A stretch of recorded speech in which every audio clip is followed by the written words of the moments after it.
lílo sharia panel àbí ní sharia court ẹ̀tọ́ àwa mùsùlùmí south west ni láwọn mùsùlùmí tó wà ní northern part of the country báwọn náà ṣe ní á sì gba gbogbo ẹ̀ pẹ̀lú ògo Ọlọ́run.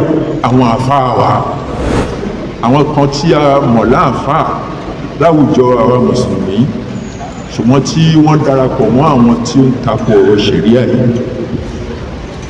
Ó rán mi létí ìrírí mi pẹ̀lú Wole Soyinka lórí newsroom BBC ní London tí wọ́n pè mí lórí ọ̀rọ̀ ṣẹ̀ríà tó ń ṣẹlẹ̀ ní Katsina State nígbà náà lọ́hùn tí mo ṣàlàyé tí wọ́n wá play nǹkan tí Wole Soyinka ti sọ tó sọ pé political ṣẹ̀ríà ni wọ́n wá bi mí léèrè pé kí ni mo rí sọ professor kan láti Nàìjíríà náà ni ẹ o professor fi ti yẹ mo ní Wole Soyinka fíìdì ẹ̀kọ́ lélẹ̀ tá à ń sọ yìí ohun tí èèyàn bá mọ̀ nípa rẹ̀ kì í dá sí i ṣùgbọ́n mo wá ń bi ìwọ Wole Soyinka ọmọ Abẹ́òkúta ni ọ́ kí àwọn èèbó tó dé kán tó bí ọ wọ́n ti ń lo ṣẹ̀ríà bẹ́ẹ̀ ṣé pọ̀lítíkà ṣẹ̀ríà náà nìyẹn náà làwa fi láti wá ké sí àwọn àáfàá àwọn tá a mọ̀ láàfáà tí wọ́n ń tako ṣẹ̀ríà ní ìsinyìí àwọn bàbá wa àwọn tó bí wọn àwọn tó kọ́ wọn tí wọ́n fi ṣẹ̀ríà kọ́ wọn ṣé wọn ò mọ òdodo ni tí wọ́n fi ṣẹ̀ríà kọ́ wa wípé ojú ọ̀nà Islam lélẹ́yìí bá a ṣe láti tọ̀nà rí kárànra wa létí tí Ọlọ́run bá sọ ní Suratul Baqara ayah 38 nígbà tó sọ fún ànábì Adam alayhi salam pẹ̀lú ìyàwó rẹ̀ pé ihbitu minha jami'a fa imma ya'tiyannakum minni huda faman tabi'a hudaya fala khawfun alayhim wala hum yahzanun. Orí ilẹ̀ ayé lẹ́ ń lọ ni you have never been there before ibi tí èèyàn ò lè rí kò lè mọ̀nà ń bẹ̀ kẹ́ ẹ tó béèrè ọ̀nà èmi ó fọ̀nà hàn yín wọ́n sọ ìtọ́sọ́nà kalẹ̀ fún yín guidance map manual constitution ọmọ tẹ́bi àwòdáyà ẹni yóò tí ó bá tẹ̀lé constitution lè tèmi yìí kò ní rí ìbànújẹ́ kò sì ní oníṣàbámọ̀ ṣùgbọ́n ẹni tí ò bá tẹ̀lé will have themselves to blame. láfi wá ń ké sí àwọn àáfàá tí wọ́n ń tako ṣẹ̀ríà kí wọ́n ronú dáadáa nítorí pé Ọlọ́run bá ti kìlọ̀ fún àwọn tó ṣe pé yasudduna an sabilillah àwọn tó dínà mọ́ àwọn tó fẹ́ ṣe tọ́lọ́run ọba kan dákun kí wọ́n ṣe jẹ́ kí wọ́n padà lọ́wọ́ alukur'an kan wo súnà gbogbo tá à ń sọ yìí nínú alukur'an àti súnà ló ti wá ẹni yóò tó bá tako ṣẹ̀ríà ó ń tako Ọlọ́run ọba ni ẹni yóò tí ó bá sì tako Ọlọ́run ọba we have themselves to blame.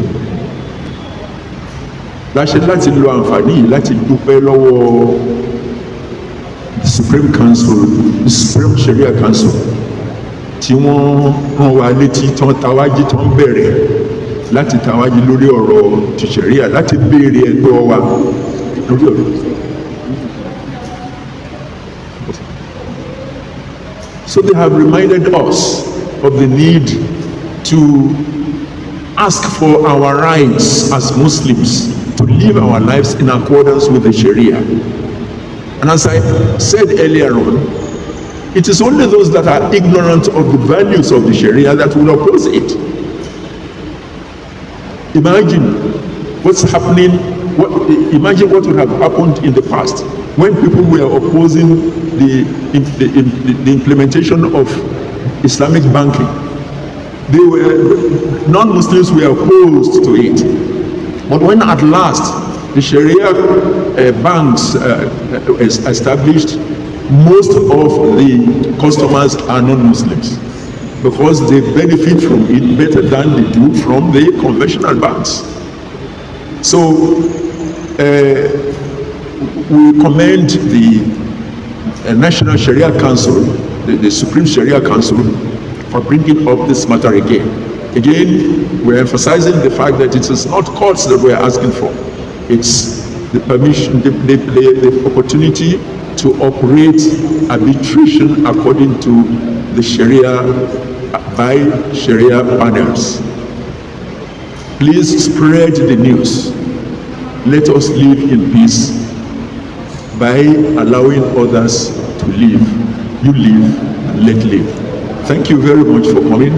May Almighty Allah guide us all aright and enable us together to live in peace and tranquility in Nigeria. Sharia panel àbí ní Sharia court ẹ̀tọ́ àwa mùsùlùmí south west ni báwọn mùsùlùmí tó wà ní northern part of the country báwọn náà ṣe ní a sì gba gbogbo ẹ̀ pẹ̀lú ògo Ọlọ́run a gba gbogbo àwọn ẹ̀tọ́ yẹn pẹ̀lú ògo Ọlọ́run tá a bá fẹ́ jọ gbé papọ̀ we must have what we call tolerance love and peace kẹ́ni kọ̀ọ̀kan ó sì gba ẹ̀tọ́ tiẹ̀ láì ní dítẹ̀lómi lọ́wọ́ ntí àwa announce níbí nìyẹn a kí gbogbo àwọn bá wa tí wọ́n wà ní ìjókòó yìí kọ́lọ́n kó bá wa san wọ́n ní ẹ̀san olóore ní ìparí a kí gbogbo àwọn ladies and gentlemen of the press torí pé àwọn tó pọ̀ nù àwọn ṣe dáadáa ìgbà tó ń gbọ́ information yẹn wọ́n pè pé kí ló ń ṣẹlẹ̀ lọ́yọ̀ọ́ agbọ́pẹ́ fẹ́ dákọ̀ sílẹ̀ I used to explain to them we want to establish Sharia panel not Sharia court and there is the difference between the two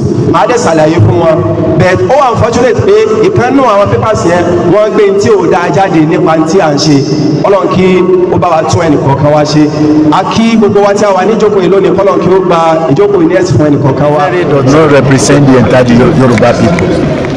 They represent their clan. How do you mean, sir? I mean that they are there to bring down the Yoruba race. If you look at their exercises, last election, who did this leader of the head of Obi who did he endorse? of Labour Party. He endorsed Obi, who is an Igbo, because himself, his mother, according to what people are saying, maybe his mother is Igbo or something like that. They didn't vote for Tinubu, who happens to be from their tribe. Yes. So what is very that they are looking for the Yorubas? Huh? Sir, but if the like of you is among them, will it be possible for them to They will not allow us to be with them. They will never invite us to their meeting. What is the criteria they are using that we don't have? But they know what they are doing. They just use the name of Yoruba, for Yorubas, in order to drive home their operation.